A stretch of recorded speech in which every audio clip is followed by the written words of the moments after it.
মুহাদ্দিসিন ইকরাম এখানে হাদিসে হাত দ্বারা শুধুমাত্র এই হাত নয়, ক্ষমতার হাত, টাকা পয়সার হাত, পাওয়ারের হাত, আইনের হাত, এরকম অনেকগুলো অর্থ নিয়েছে।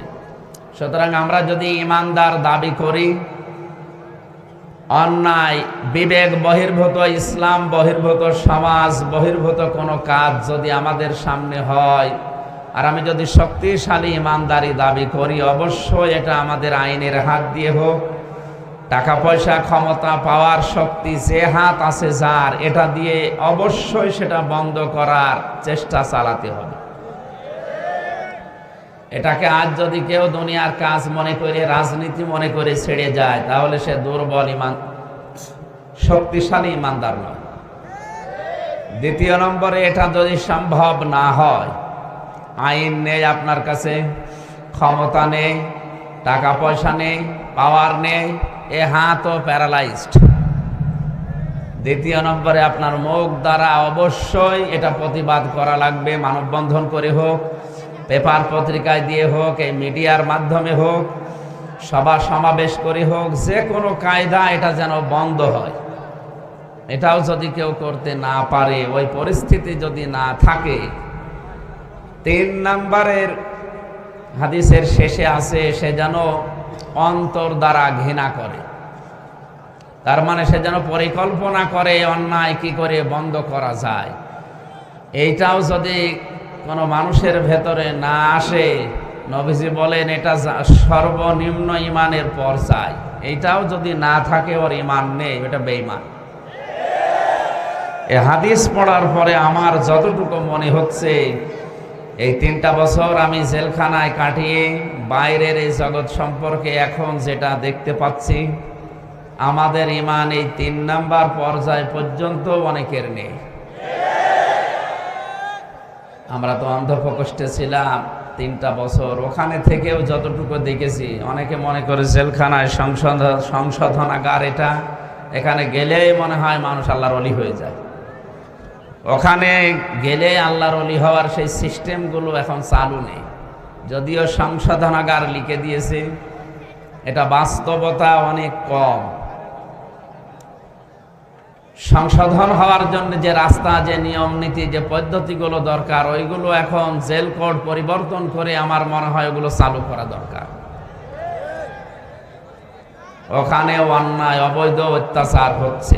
এমনকি আমি মিডিয়া এটা আসবে কিনা জানি না, ঠিক আছে, এই জন্য আমাদের উচিত এই সংশোধনাগারকে সংশোধনাগার হিসাবেই তৈরি করা।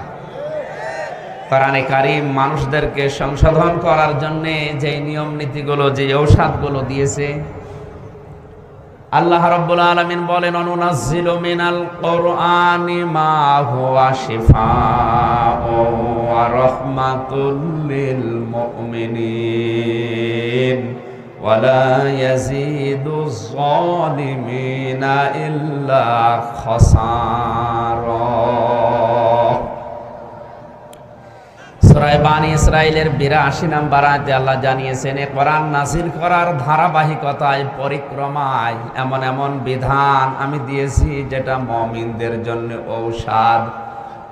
সুতরাং জেলখানা থেকে শুরু করে আমাদের পরিবার, সমাজ এবং রাষ্ট্রের সংশোধন যদি যে চাই, আমরা যদি অসুখ থেকে মুক্ত হতে চাই, রোগ থেকে মুক্ত হতে চাই, অবশ্যই কোরআনের এই নীতিমালা, এই ঔষধ আমাদের গ্রহণ করতে হবে।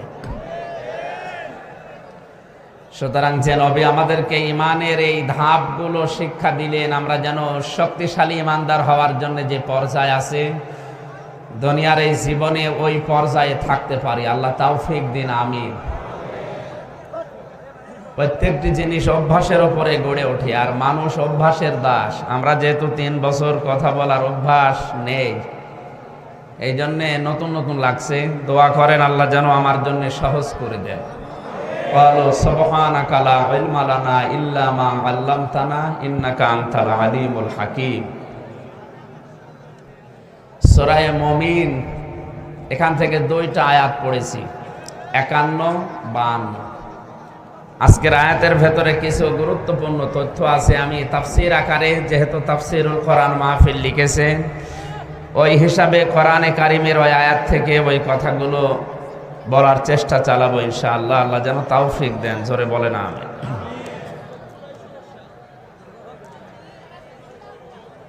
আমরা একটু আওয়াজ বেশি করে ফেলছি, আপনারা যারা শুনতে পাচ্ছেন, যারা পাচ্ছেন না, যেহেতু অনেক মিডিয়ার ভাইরা এসেছে, কালকে এটা ইন্টারনেটে চলে যাবে, ওখান থেকে নামিয়ে নিয়ে একটু আওয়াজ বন্ধ করেন। আপনার জন্য যদি হাজারো মানুষ শুনতে ডিস্টার্ব ফিল করে, আপনার কিন্তু গুনাহ হবে। ওয়াইদা কুরিয়াল কুরআনু ফাসতামিউ লাহু ওয়া আনসিতু লাআল্লাকুম তুরহামুন। যেখানে কোরআন পড়া হয়, কোরআনের আলোচনা আরম্ভ হয়, দুইটা আদেশ আল্লাহ এখানে দিয়েছেন, চুপ থাকা লাগবে, শ্রবণ করা লাগবে। সুতরাং শোনাও এখানে এখন ফরজ, চুপ থাকাও ফরজ। ফরজ ওয়াজিব দুইটার বিষয় এখানে আছে, দুইটাই ইসলামের দৃষ্টিতে। সুতরাং আপনারা চুপ থাকবেন, এটা আল্লাহর নির্দেশ। 2 নম্বরে, যতক্ষণ কষ্ট হচ্ছে আমিও দেখতে পাচ্ছি, আমি অসুস্থ, এখনো সুস্থ হতে পারিনি। দোয়া চাচ্ছে আল্লাহর এই ওলিদের, আল্লাহ যেন আমাকে হায়াতে তাজ্জিবা সিহাতে কুল্লিয়া সুস্থতা দান করে। জবান খুলে আপনারা আগে কোরআনের আয়াত পড়েন। যদি আশপাশে কোনো শয়তান থাকে, মানুষ শয়তান হোক আর জিন শয়তান হোক, যেন চলে যায়। আউযু বিল্লাহি মিনাশ শাইতানির রাজিম। বিসমিল্লাহির রহমানির রহিম। ইন্না লানানসুরু রুসুলানা ওয়াল্লাযীনা আমানু ফিল হায়াতিদ দুনিয়া ওয়া ইয়াওমা ইয়াকুমুল আশহাদ।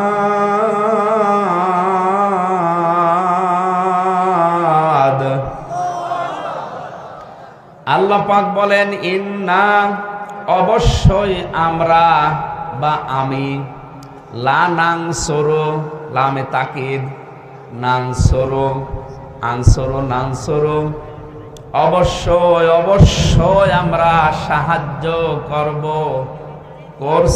করব রুসুলানা আমাদের রসুলদেরকে, ওয়াল্লাযীনা আমানু শব্দের দিকে খেয়াল করার জন্য বলছি। কোরআনের প্রত্যেকটি শব্দ গবেষণামূলক। আল্লাহ রসুলদের কথা জানানোর পরেই আল্লাহ ঈমানদারদের নাম দ্বিতীয় পয়েন্টে দিয়েছেন। অবশ্যই অবশ্যই আমরা সাহায্য করব আমার রসুলদেরকে এবং যারা ঈমানদার তাদেরকে। জোরে বলেন সুবহানাল্লাহ। সুতরাং আল্লাহর সাহায্য এটা শুধুমাত্র রসুলদের জন্য আর ঈমানদারদের জন্য। কোনো বেঈমানের জন্য আল্লাহর সাহায্য এখন নেই, ভবিষ্যতেও থাকবে না। কখন করবেন আল্লাহ এটা? ফিল হায়াতিদ দুনিয়া, পার্থিব এই জীবনে, ওয়া ইয়াওমা ইয়াকুমুল আশহাদ, এবং যেদিন মানুষ দণ্ডায়মান হবে তার মাঝে কিয়ামতের ময়দানে। আয়াতের ভেতর আমরা দুইটা তথ্য পেয়েছি, আল্লাহর সাহায্য রসুল এবং ঈমানদারদের জন্য দুনিয়া এবং আখিরাতে। জোরে বলেন আল্লাহু আকবার।